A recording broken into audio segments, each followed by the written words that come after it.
Welcome back. आज मैं आपके बीच शेयर करने जा रहा हूँ बैकमैन रीअरेंजमेंट, ऑर्गेनिक केमिस्ट्री का one of the important name reaction Beckmann rearrangement, जिसमें हम लोग कीटोऑक्साइम से अमाइड बनाएंगे। देखते हैं क्या कहता है। The acid catalyzed conversion of ketoximes to substituted amide is called Beckmann rearrangement.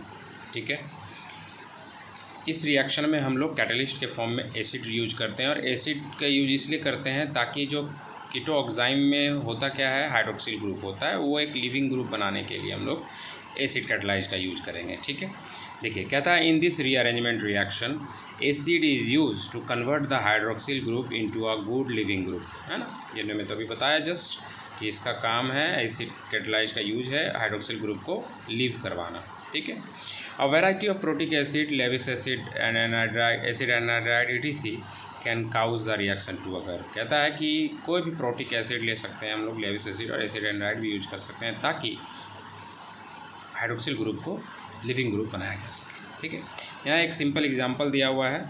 दो अल्काइल ग्रुप है हमारे पास, ये है हमारा कीटोऑक्साइम, और आपको पता होगा कीटोऑक्साइम जो बनता है कैसे बनता है, जब हम एल्डिहाइड या कीटोन को हाइड्रोक्सिल एमीन से रिएक्ट करवाते हैं तब उसके पश्चात हमारा कीटोऑक्साइम बनता है। इसमें क्या हुआ देखिए, एसिड कैटलिस्ट लिया गया है, तो OH जो हाइड्रोक्सिल ग्रुप है उसका ऑक्सीजन पे जो लोन पेयर है वो क्या करेगा, H+ को अपनी ओर खींचेगा। जैसे ही खींचेगा तो बन गया OH2, और जैसे ये लीव करेगा बस उसी दौरान यहाँ पे माइग्रेशन होगा किसी भी एक अल्काइल ग्रुप का, और वही अल्काइल ग्रुप का माइग्रेशन होगा जो एंटी होगा लिविंग ग्रुप के। ठीक है, मतलब ट्रांस फॉर्म में होगा। अब जैसे ये माइग्रेट किया, और माइग्रेट होने के बाद फिर से एन पे पॉजिटिव आ गया, तो ये क्या है, डबल बॉन्ड हमारा ब्रेक करेगा। जैसे ही डबल बॉन्ड ब्रेक करेगा तो वाटर जो निकला था वही फिर से वो एक न्यूक्लियोफाइल जैसा बिहेव करेगा और इस कार्बन पे अटैक किया। जैसे अटैक किया फिर से देखिए वही बात है। ऑब्वियसली हमको तो पता ही है कि एसिड जो है कभी भी कैटलिस्ट जो होते हैं वो रिएक्शन में पार्टिसिपेट जो करते हैं वो केवल रिएक्शन को बढ़ाने के लिए, आगे बढ़ाने के लिए, बट वो इन्वॉल्व उसमें रहते नहीं, निकल जाते हैं। यहाँ पे देखिए OH+ H+ जो हमारा निकल गया है ना। फिर ये OH यहाँ जो हाइड्रोक्सिल ग्रुप फिर से ये लोन पेयर यहाँ अटैक करता है, फिर ये डबल बॉन्ड टूटता है, और इस तरह से हमारा प्रोसेस होता है, और जाके फाइनल प्रोडक्ट जो है हमको एन सब्स्टिट्यूटेड अमाइड मिल जाता है। ठीक है, हम लोग आगे जो है और बहुत सारे एग्जाम्पल से इसको समझेंगे। आइए देखते हैं। कहता है it is noted that the group trans to the living group migrates and form the n substituted amide। मैंने तो अभी जस्ट बताया कि लिविंग ग्रुप जो है उसके जो ट्रांस में होता है वही ग्रुप माइग्रेट करेगा। ठीक है, कुछ इसमें और फैक्ट्स भी हैं, वो आगे हम लोग आज जानेंगे। फिर आगे देखते हैं क्या कहता है।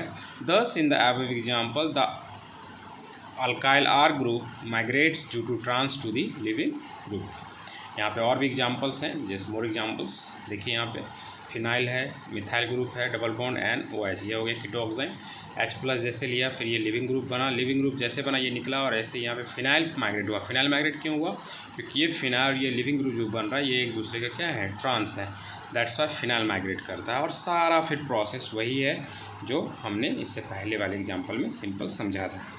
ठीक है, आई होप आपको समझ आ रही होगी। आइए आगे देखते हैं फिर से। कहता है इन दी अबव रिएक्शन, जो हमने अभी जस्ट रिएक्शन देखा, कहता है उसमें जो फिनाइल ग्रुप हो रहा है वो माइग्रेट कर रहा है। क्यों कर रहा है, क्योंकि वो ट्रांसपोजिशन है लिविंग ग्रुप के। ठीक है, now it is also noted that the Beckmann rearrangement is also induced by reagent other than protic acid such as BF3, TSCl, PCl5, POCl3 etc। कहता है कि प्रोटिक एसिड अगर हमारे पास नहीं है तब भी हम ये रिएक्शन को आगे बढ़ा सकते हैं।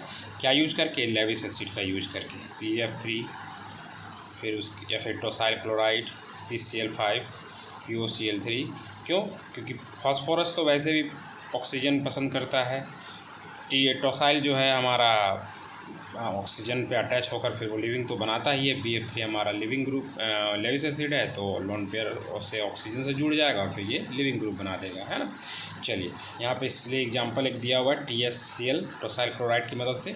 देखिए ये लोन पेयर फिर से TS पे अटक किया, क्लोरीन निकल गया, हमारा क्या हुआ, यहाँ पे हाइड्रोक्लोराइक एसिड निकल गया, ये हो गया OTS जैसे हो गया। तो यहाँ पे फिर से ये जैसे ही निकलेगा तो जो ट्रांस में होगा वो हमारा माइग्रेट करेगा, और जैसे माइग्रेट करेगा फिर से वही हम वाटर मॉलिक्यूल लेंगे और वाटर से फिर अटैक करते हुए हम लोग यही सिंपल स्टेप फिर दोबारा वही दोहराते हुए हम लोग एन सब्स्टिट्यूटेड अमाइड में आ जाएंगे। सिंपल सा है, बहुत इजी है, एक बार आप प्रैक्टिस करेंगे आपको हमेशा के लिए लर्न में रहेगा।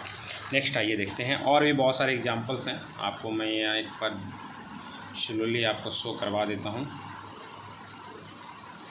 ठीक है, क्योंकि एक ही चीज़ को बार बार बोलने की ज़रूरत है नहीं। हाँ, ये साइक्लिक वाला हम समझ सकते हैं, आइए देखते हैं। ये देखिए हमारा ये एक साइक्लिक कीटोएंजाइम है, H2SO4, यहाँ पे क्या है N से OH निकला लिविंग ग्रुप। अब ये क्या है, ये पोर्शन इसके ये जो है एंटी है, ये नहीं है। अब ये एंटी मतलब ट्रांस होने की वजह से ये वाला ग्रुप माइग्रेट करता है। जैसे ये माइग्रेट करता है तो यहाँ पे आप देख सकते हैं क्या हो रहा है हमारा, है ना, माइग्रेट किया तो यही कहानी चलता है। फिर से वही सेम कहानी है, कोई चेंज नहीं है, बस माइग्रेशन को आपको ये माइंड रखना है कि जो भी लिविंग ग्रुप के हमारे ट्रांस में होगा बस हम उसी को माइग्रेट कर देंगे बस। बाकी आपका ये तो हो गया आपका साइक्लिक एमाइड बन गया, है ना। चलिए लैक्टम बोल सकते हैं इसको, जिस तरह अगर यहाँ पे OH रहता है, O रहता है तो लैक्टोन्स बन जाते हैं, ठीक है, तो उसी तरह लैक्टम बोल सकते हैं इसको। सिंपल सी है, बहुत सारे एग्जांपल्स हैं यहाँ पे, आप भी किसी बुक के रेफरेंस लेकर इसको लिख सकते हैं। कैरूथर है, इक्लैडन है, उसमें भी ये सारे बहुत सारे एग्जांपल्स दिए हुए हैं।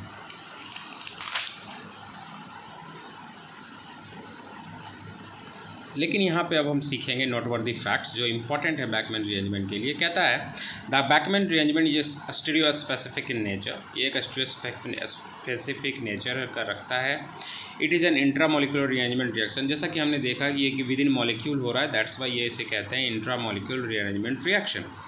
The Beckmann rearrangement is in the polymer industry to synthesize caprolactam and nylon 6 as a polymer. Beckmann rearrangement जो पॉलीमर इंडस्ट्री के लिए बहुत इंपॉर्टेंट रिएक्शन है, क्योंकि इसकी मदद से हम लोग कैप्रोलैक्टम एंड नाइलॉन 6 बनाने के लिए मदद करता है। जैसे जानते हैं कि कैप्रोलैक्टम क्या है, एक मोनोमर है, किसका, नाइलॉन 6 का। नाइलॉन 6 क्या है, एक पॉलीमर है, और कैप्रोलैक्टम तो आसानी से हमारा बैकमैन रीअरेंजमेंट की मदद से बना सकते हैं। कहता है, ये पॉइंट जरूर याद रखेंगे, कहता है if the stereo is mentioned then the group trans to the leaving group in oxime migrates. कहता है अगर स्टीरियो मेंशन्ड होगा तो जो ट्रांस ग्रुप होगा लिविंग ग्रुप के वही माइग्रेट्स करेगा। अगर स्टीरियो मेंशन नहीं है, अगर स्टीरियो मेंशन नहीं है, अगर मेंशन नहीं रहेगा तो हम लोग माइग्रेटरी एप्टीट्यूड भी फॉलो कर सकते हैं, जैसे हाइड्रोजन, फिर फिनाइल, फिर 3 डिग्री, फिर 2 डिग्री और 1 डिग्री। चलिए, आई होप बैकमैन रीअरेंजमेंट के हैंडमेड नोट्स आपको समझ आया होगा। जैसा भी लगा होगा लाइक, शेयर, कमेंट ज़रूर करें, और मेरे चैनल को सब्सक्राइब करें प्लीज़। Thank you.